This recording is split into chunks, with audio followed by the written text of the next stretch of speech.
The word socialism is one that often gets thrown around by groups with wildly differing political agendas on both the left and the right, typically without very much regard for the actual meaning of that word. This state of affairs is largely a result of the fervent anti-socialist propaganda put forward throughout the Western world during the Cold War, and as a result, socialism has been made into something of a taboo in many countries, a boogeyman concept that people project onto anything that they disagree with. An equally incorrect use of the word socialism is the liberal progressive push for the expanding of the welfare state or implementing systems inspired by the Nordic model. Universal healthcare, free education, and affirmative action are all good things, but they are not socialism. So then what is? The basis of any socialist economic system is the empowerment of the working or lower classes of people within society. Under capitalism, however, the economy is controlled by and therefore empowers the bourgeois class, who are wealthy enough to own the means of production and are therefore able to hire labor in order to increase their own wealth at the expense of the workers. To combat this exploitation, socialists believe in the abolition of private ownership over the means of production, and its replacement with communal ownership and systems of worker self-management in order to create a more level playing field. Many are quick to equate socialism to belief in an egalitarian utopia or a system where the resources of society are distributed equally to everyone, regardless of how much work they do, when in reality, socialism emphasizes the value of labor. So whereas under capitalism, part of the profit that you earn is taken by the company you work for, socialists argue that you deserve to retain the full value of your labor, and therefore, people within society who work more should receive more compensation in direct relation to the amount of value they produce. This is in contrast to capitalism, where the people who earn the most are almost always those who work the least, only profiting off of their ownership rather than creating value in their own right.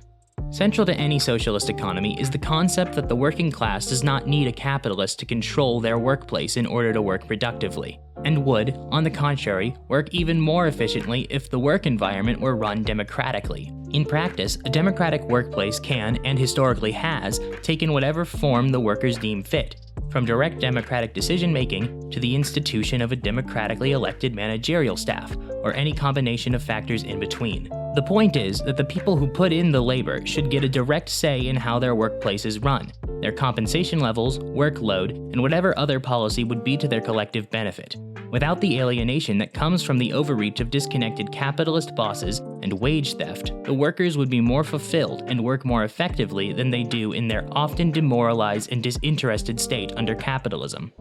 Socialism is also, by its nature, critical of markets. There are those who would claim to be market socialists, believing in the implementation of systems of workplace democracy within the framework of a modern capitalist market economy. This idea ignores the contradictions inherent within the market economy and wouldn't address the biggest problems created by capitalism, namely the perpetuation of inequality, the drive to put profit over societal good, and the cyclical economic crises that are endemic to the capitalist system.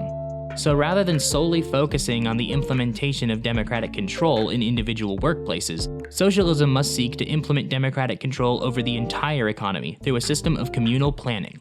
An economy planned from the ground up by the people who live in it would be able not only to more accurately fit the desires of the ordinary people, but also to more effectively meet the needs of the whole of the community. Unlike under the market system, planning ensures that nobody is homeless and no one goes hungry. So how do we go about achieving socialism? The wealthy capitalist class would never willingly allow changes on this scale to occur because it would equitably distribute their stolen wealth. The lower classes of society must therefore take control of the state for themselves and establish a dictatorship of the proletariat. Contrary to what some would have you believe, the dictatorship of the proletariat is not a dictatorship by one person for the benefit of the working class, but rather a system of radical democracy for and by the working class, as opposed to the current state where capital is the driving force in politics. In other words, a dictatorship of capital. It is important to note that the dictatorship of the proletariat is not socialism itself, but an aspect of socialism. It is the democratic transition from capitalism into socialism, and the consolidation of control over the means of production into the hands of the workers using the state apparatus. Its goal is the elimination of differing social classes via the subversion of private ownership and market forces and their control by the interests of the people. In conclusion, socialism is, at its core, democracy. It is democracy extended to the economy. It is democracy extended to the workplace. We often cherish the ideals of democracy in our modern world, yet we do not practice it. We allow ourselves to be ruled over by petty tyrants in our workplaces, where we spend the largest portion of our day. The policies of the economy often have more bearing on our everyday lives than those of conventional politics, yet we are given no seat at the table. Why do we allow this? Because we've been lied to by the ruling class about the extent of our power and the fullness of our rights. Socialism is the antidote.